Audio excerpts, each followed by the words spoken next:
Hello, everybody, and welcome back to another session at the A4Q Testing Summit Edition 2025. I'm very excited to be here with Bruno Legeard. Bruno has over 20 years of experience and has been at the forefront of innovation, exploring how testing can evolve through intelligent automation and advanced modeling techniques. Bruno will be discussing AI agents in testing. The future is here, but can we trust it? Before I hand over to you, Bruno, I just want to remind our audience about the Q&A session at the end of your presentation. So please, everybody, pop your questions into the chats and then Bruno can answer them for you. We also have our Best Presentation and Best Speaker Award, and you can vote for Bruno by visiting the testingsummit.com website. So with that said, I'm not going to keep everybody waiting. Bruno, we all look forward to hearing what you have to say, and the stage is yours. Thank you. Thank you very much for the presentation. Hello, everyone, and thank you for joining this session. So today we look at how AI agents can help us in software testing. As you know, agentic AI is very hype on accelerating, but is it practically useful for software testing activities? So over the next half hour, I will show what exactly AI agents are and how we can use them for software testing. Particularly, I will focus on our experience in building an AI agent for manual test execution, an AI test runner. You will see that. So let's go. This presentation is mainly two parts. First, I will show the progression from AI chatbot, as everybody knows, to agentic AI, and where we are now in this technology. And then I will share my experience in building an AI agent for manual test case execution on how we can build trust in this kind of technology, because we need trust, as you know, to delegate our task. So if just to start about how we, all of us, started in generative AI. We start with AI chatbot, as you know, developing our own capabilities on skill in prompting and using these nice tools for many activities now. And so you see the flow with prompt, user prompt on large language model from OpenAI, Mistral, Anthropic, or other. You see the logo. But what happened the last few months is that this initial technology has been growing, and the first upgrade is Retrieval Augmented Generation. It's a very important step because RAG, Retrieval Augmented Generation, allows us to add specific project knowledge, context data. And it's a combination of typical prompting for testing tasks with contextualization based on how to import, the relevant context from your project data. So it helps to enhance accuracy, to lower the hallucination that we have, as you know, and also to be more accurate regarding the project data evolution. For example, to be up to date with the last version of our product, our specification requirements and user stories. So it's really an important step in the technology, and now embedded in most of the chatbot with Retrieval Augmented Generation. Another technology that is now current in our chatbot is web search. It's complementary, or sometimes you prefer to go on your own document with RAG, or sometimes you are interested in using the web search. And then the large language model decide on the basis of your prompt to make specific search to complete the processing of your data and to increase the quality of the answer. For example, question like generate a logging test in Java using Selenium 4.33.0, which is the version for May. And of course, this version is not part of the training data of our current LLM.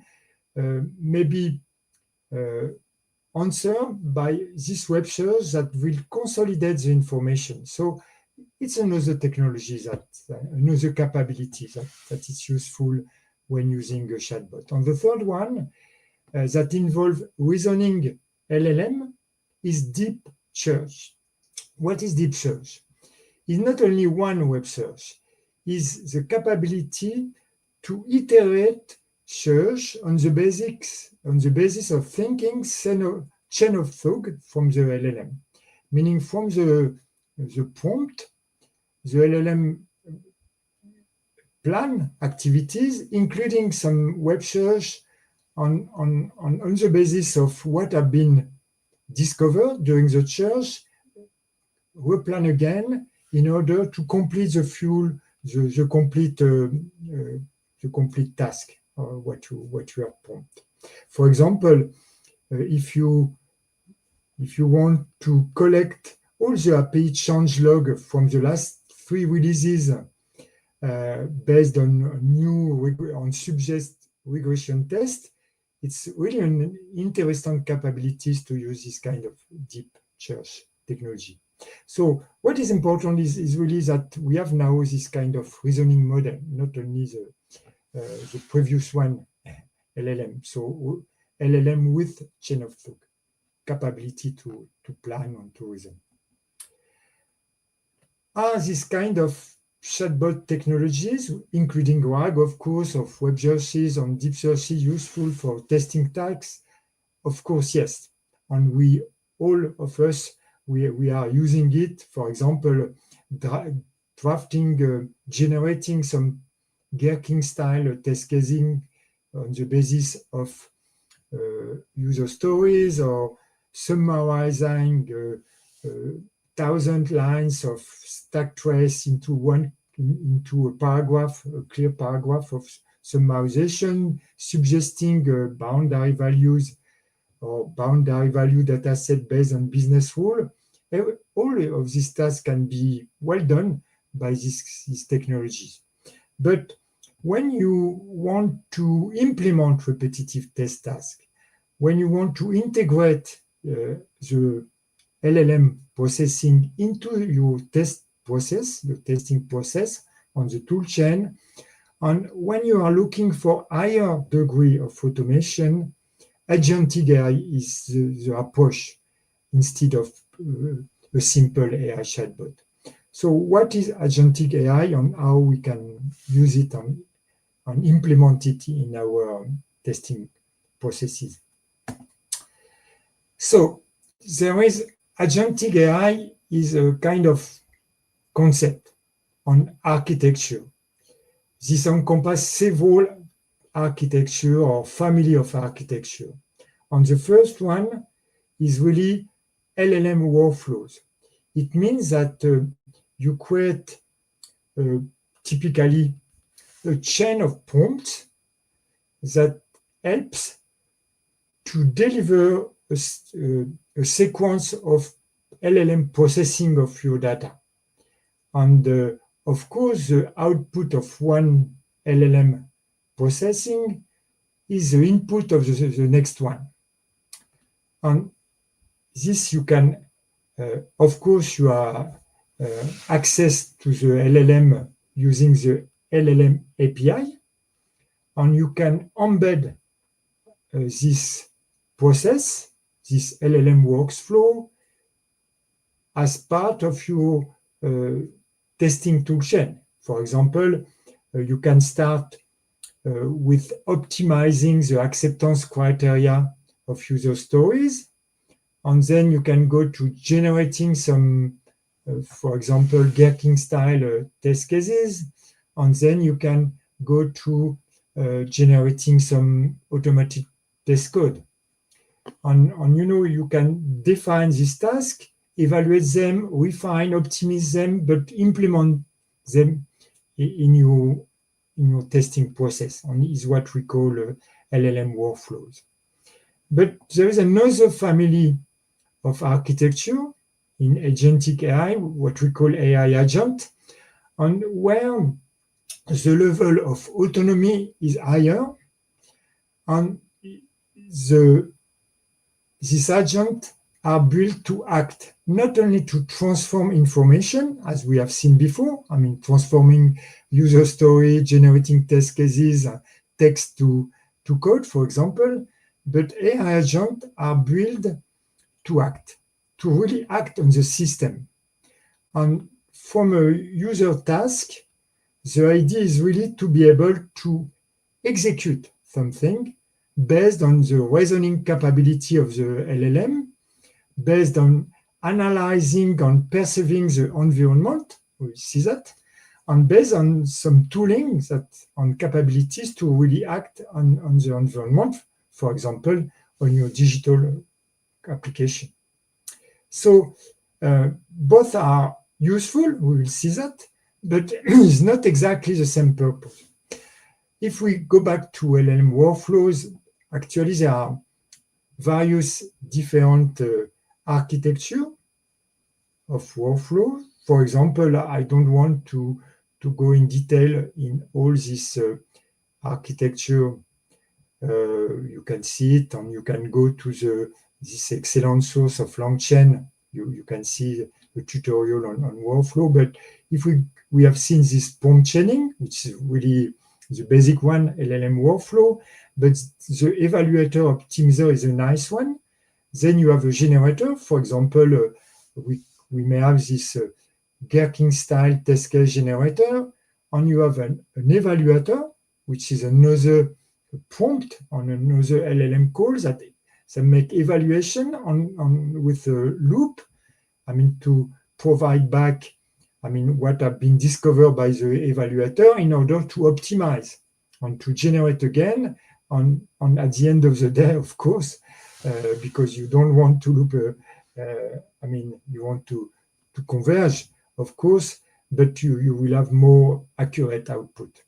So it's, you can parallelize, you have some orchestration. So you have various ways, but it's the same idea, is to build powerful LLM workflows to address the LLM through the API, to develop and optimize your prompt, because each call is actually one prompt, and then to integrate in your testing process.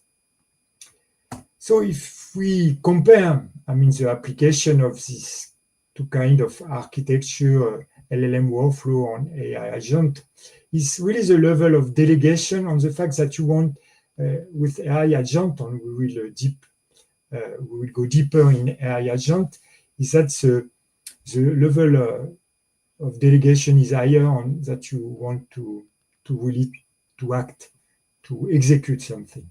So if we go on LLM workflow and provide some example, you may have this prompt chaining between optimizing user story and generating test scenarios.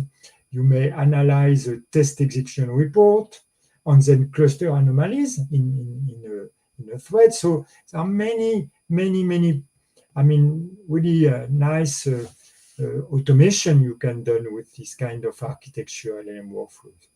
On the side of AI agent, you will see that you can implement the test execution of manual test cases, meaning in natural language, but you can automate the updating of test case and change your repository based on impact analysis, for example.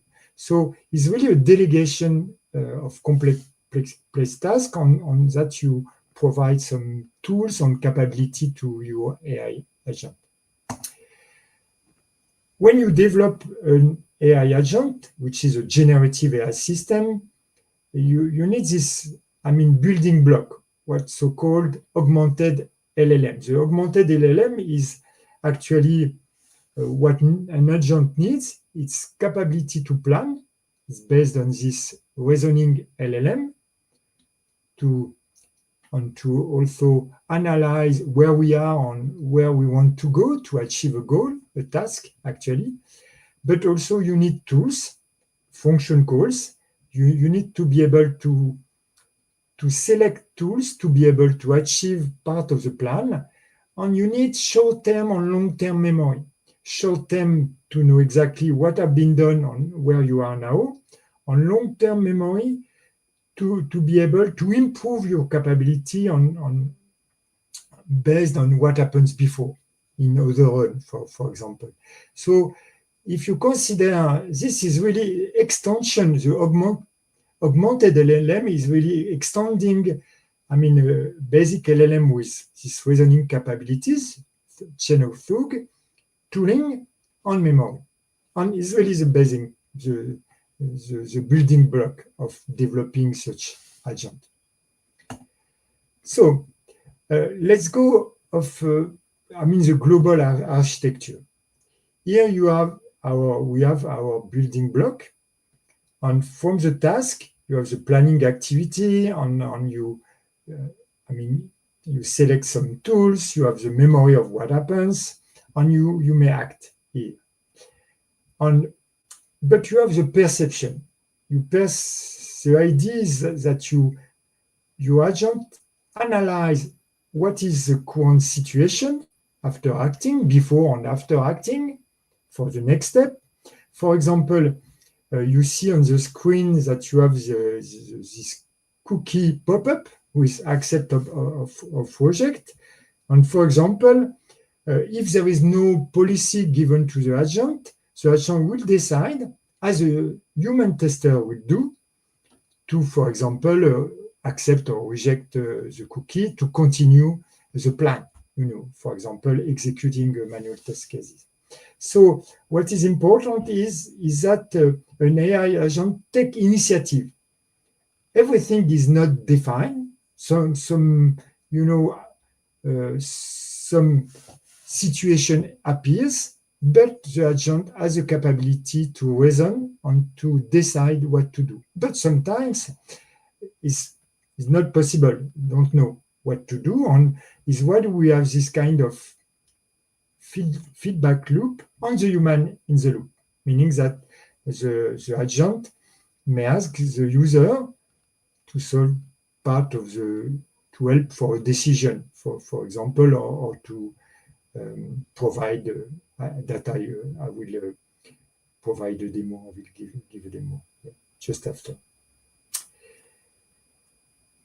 So actually, if we consider, what happens in the AI agent universe, which is fastly evolving, most of the architecture are multi-agent. I give you an example on the picture.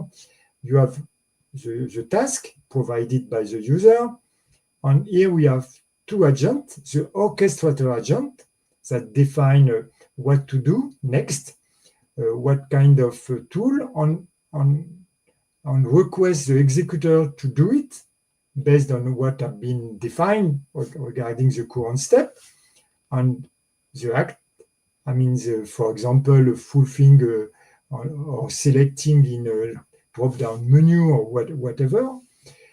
And the perception can be, in this example, the analysis of the screenshot where we are on the application to decide what to do next. Because you have the plan, you want to accomplish the task requested by the user. And sometimes the orchestra decide to open a dialogue with the user because he needs some data, for example, to continue the task. So you can see that orchestrator is specialized in the orchestration activity, and executor is really specialized in execution activity, but we may have much more complex architecture in terms of the number of agents. And the important point is that each agent focus on a specific task and is much more accurate and relevant. So in summary, AI agents are general systems that can plan and act. It's both aspects very important. Most of the agents we have now are multi-agent system on orchestration of AI agent, and we have various degrees of autonomy on human in the loop. So just to make it a little bit more concrete, we will have a look on a quick demo, a short demo, on three well-known actually GUI agents. So operator from OpenAI, Manus AI, Chinese one, and browser use, which is specialized in browser agent, GUI agent on browser. So I will show you the agent. Up. Do you see my screen? Yes, I hope so. I see that you can see my screen. So you can see that I have browser use cloud, Manus, operator, and here is where I can define my task. What do you want done? Okay, so on my task is register me on the next webinar at Smart Testing in English. And you can see that I can choose LLM. This one is GPT-4o, but I can choose Gemini or whatever. Never mind the LLM. So I will launch this task, and in parallel, I will do it the same, and we will go back to see what happens on browser use. Here is Manus with the same task. There is some, of course, some specific aspect, but you see basically the same thing. You prompt a task, and I will send it. And the last one is operator. We will run it in parallel, and you have the same task. We are on OpenAI operator, and then we can launch the task. So if we go back here, you can see that the agent browser use has open a browser, then open the website, then is now trying, so the website is open, and now is trying to see what is the next webinar, because my task is register me on the next webinar on this website. And if I go to perhaps operator, why not? So you can see that he is now finding the webinar. Yes, so it's a webinar on X-ray on Yes. And now it sees a button for registration. We are in English, but the button is in French, I see, but never mind. And if we go to Manus, we can see the interface. Where is Manus? Is now on the Zoom page, to make the registration. And you can see a dialogue here because Manus stop. And if we go to operators, certainly we will have the same thing. Not now, but is what I want to show you. I ask for registration for a webinar, but of course the agent needs some more information. You need my first name, last name, email address, organization, job title to be able to fulfill. And I can do it. I can provide the information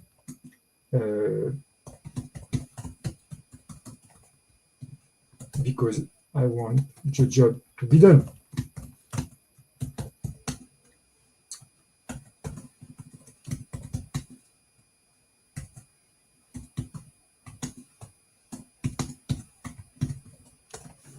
Okay, so let's go Manus, continue. Let's see what happens at the level operator. And I see that he's looking for, you see that the cloud browser is still looking for the webinar registration. And so perhaps because it's not so easy to find the webinar actually. you see a different capability. So you see that he's typing Bruno Legeard, etc. All the information I address was he is typing. He's doing the job. Really, he's not processing information. He's really acting, filing some field, etc. And I am successfully registered. So good.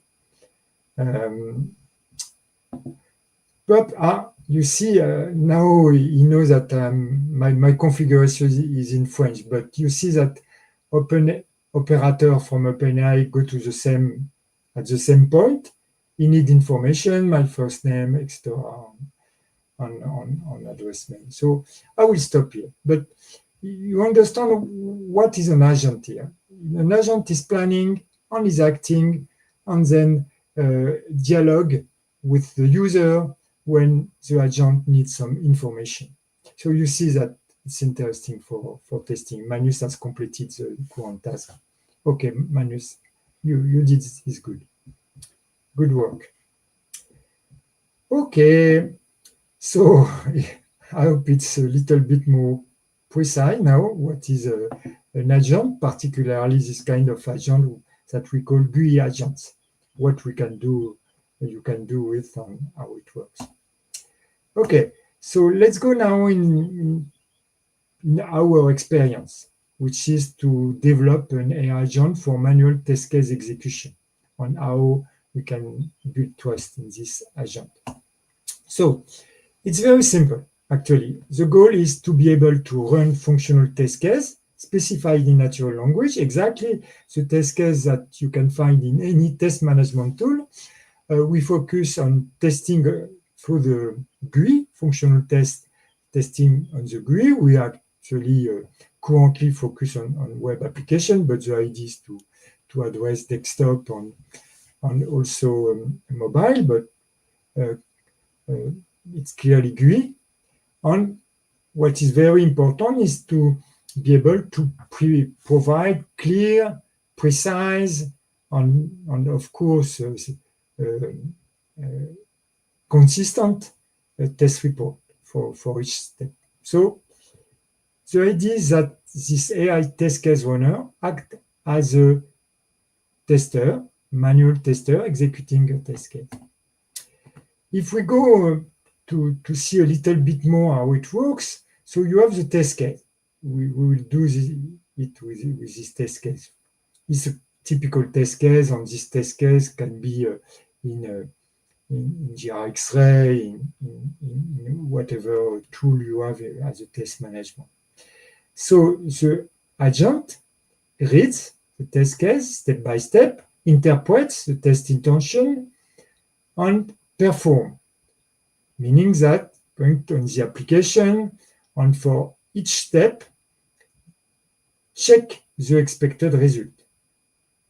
And if it's okay, it's a success step or passed, then you go to the next one, etc.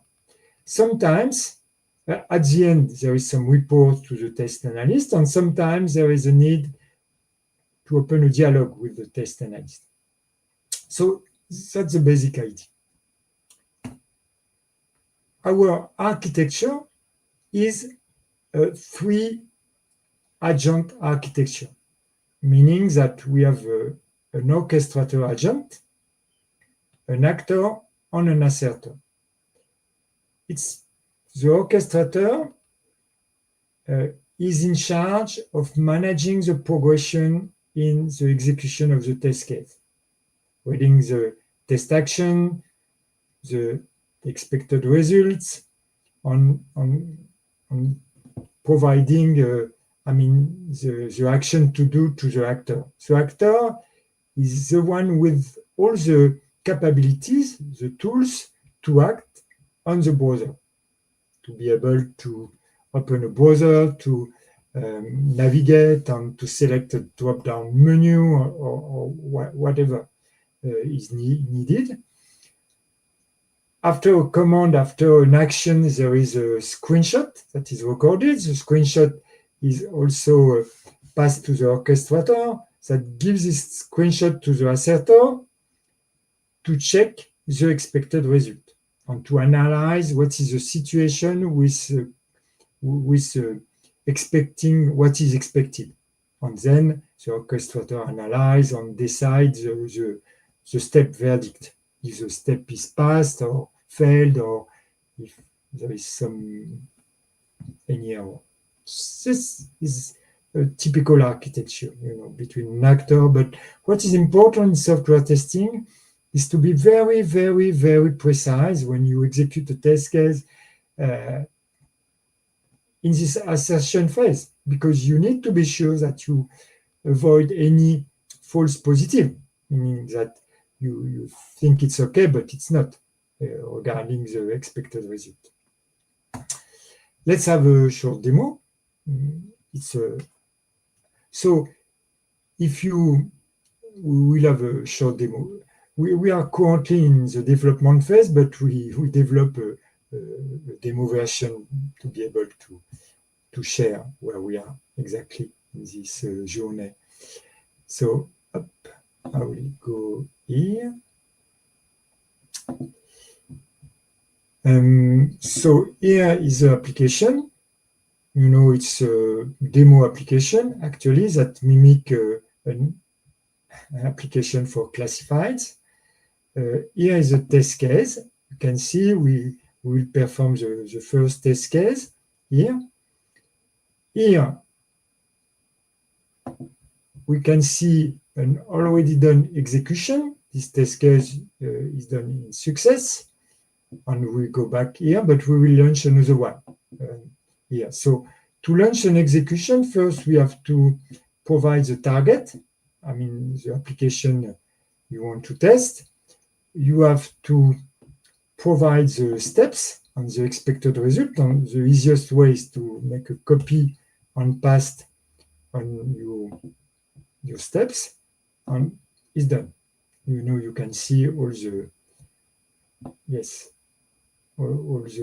action on expected result here, and then we can run the test. So not to spend time to write, we will go back, but here is the result of the test execution. And what is important is that you have some evidence of test execution. For example, if we go here, you have to go to the application, and the expected result is the home page is displayed, and you can see that there is some analysis on the basis of the screenshot of if it fulfills the assertion. Well, it's evident you have this is here the keyword, etc. But if we go a little bit later, it's a little bit more challenging. For example, the step 5 of the test is to reorder, the list of classified, because the idea is to change from newly listed to lower price first. You can change the way it's ordered, and you can see the screen, and you can see an evidence. It's really sorted by, that lower price first has been selected. And here you see that it's the right order, and it will compare with the previous one, where you can see that it's newly listed with the higher price first. So it's very precise, and you expect that this is really checked. A human will do it, and the AI agent is also doing it on the basis of the screenshot analysis. And then the result here is okay. It's this step is passed. The source screenshot confirms that the sorting option is selected, and the order is okay here. So it's based really on reasoning, because the LLM have to confirm that this one is the first one is a lower price than the second one. Yeah. And then the last action is verify that each listing shows a title thumbnail image, price, location on date post. And you can see here that it's exactly what is confirmed here by analyzing everything. So what I want to really say is that it's very precise. So let's go back to if we go here, we see that it's progressing on, we're almost finished. So let's go back to the presentation because I see that the time is progressing. So better to go back. So you have as an input your test case. The agent interprets your test case, execute on the application, and check the result. So now let's go to the question of the trust. Trust cannot be decreed. I mean, trust is built on the observation that the agent is operating correctly. So if we go on the user point of view, the user can consider the agent as a subcontractor. And as you know, when you first work with a subcontractor, you are careful, meaning what happens really, on is the job done really, and you need evidence. So is exactly what happens first with the agent, because the user wants to be sure that everything is okay, and he needs very precise test execution report, evidence of execution, to be sure that the quality, and then over the time, of course, you observe the confidence it's here. For the R&D, for our team developing, actually, what is important is the data. We need data to gain our confidence in our own development. So it's testing, actually. And we have developed a large benchmark of representative test cases on multiple web applications. And we have all this test case with very precise indication to be checked automatically. And then, on the basis of this large benchmark that we continue to reinforce, we gain this confidence in the capability and execution. We also see some problems that may happen, and we correct them. So, building confidence, building trust is really based on the experience, on testing, which is, nothing new, is exactly what happened in our quality assurance activity. So just finish on just two slides to sum up. Test execution have been ever an issue, a pain point in software testing.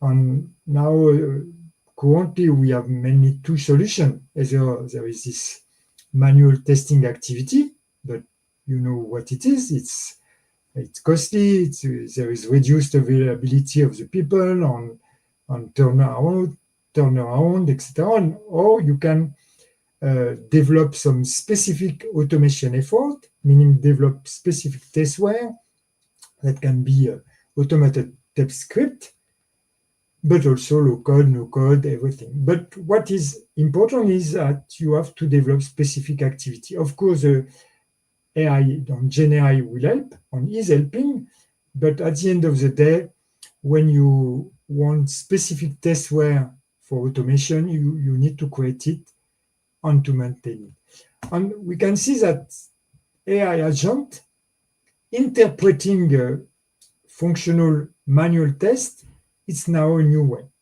It's an alternative of, and this is not automation because there is no automation activity, no new tools, no test adaptation.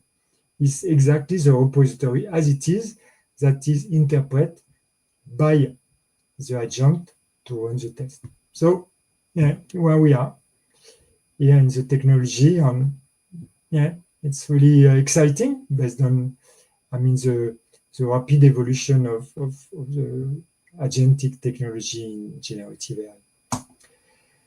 Okay, if you are interested in a trial, please send an email or please contact me on LinkedIn or here you will contact the R&D that is developing the agent.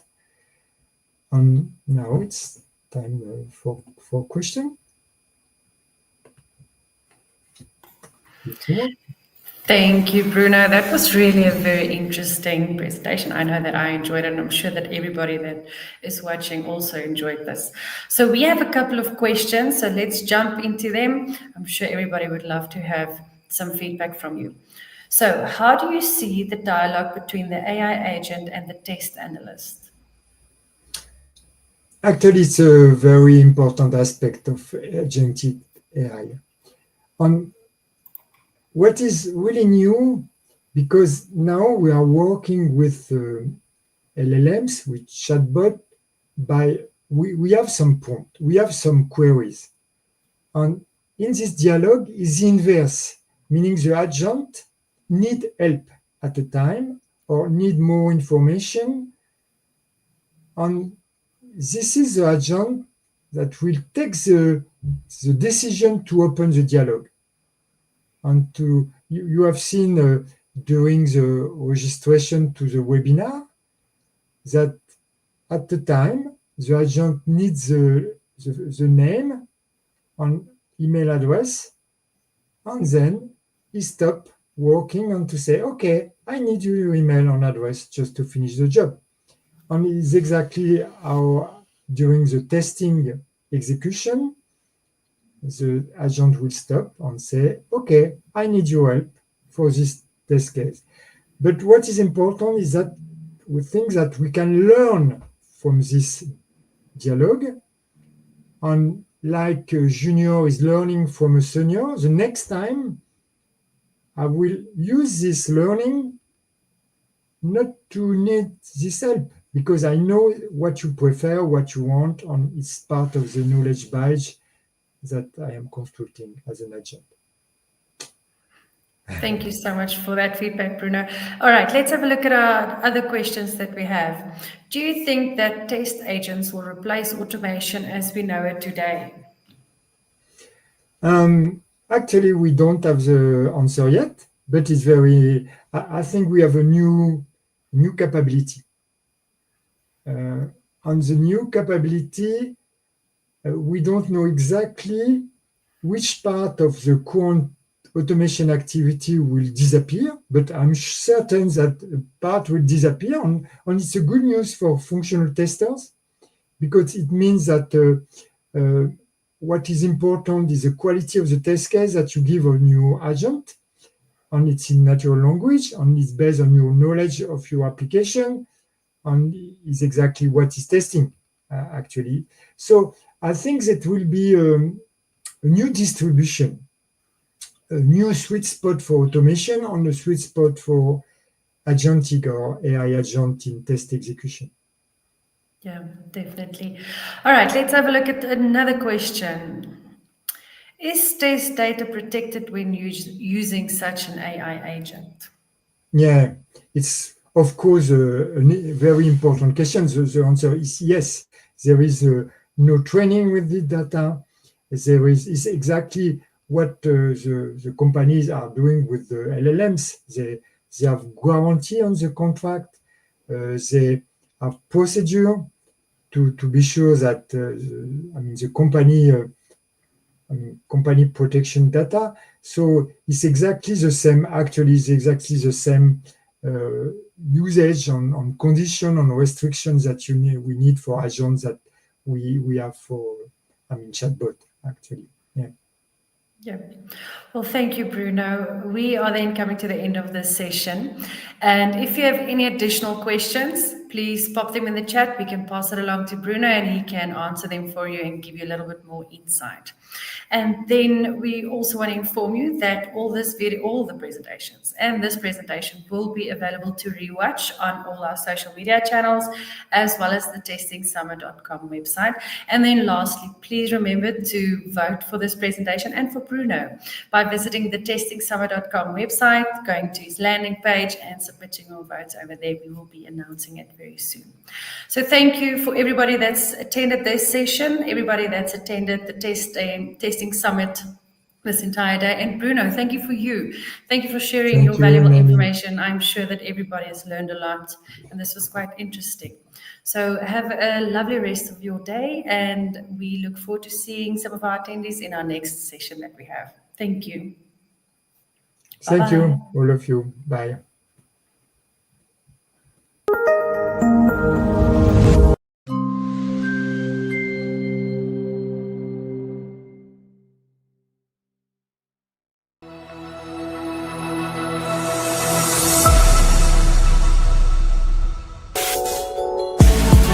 Software testers. Move beyond theory and master testing with the AI-powered ISTQB add-on Practical Tester by A4Q program. The ISTQB add-on Practical Tester by A4Q equips you with the theoretical skills and practical competence to truly excel. Learn how to apply black box testing like a pro. Estimate accurately, write flawless defect reports, and catch issues early. The ISTQB add-on Practical Tester by A4Q complements your ISTQB certification by turning knowledge into powerful action. Visit our website and find out more information.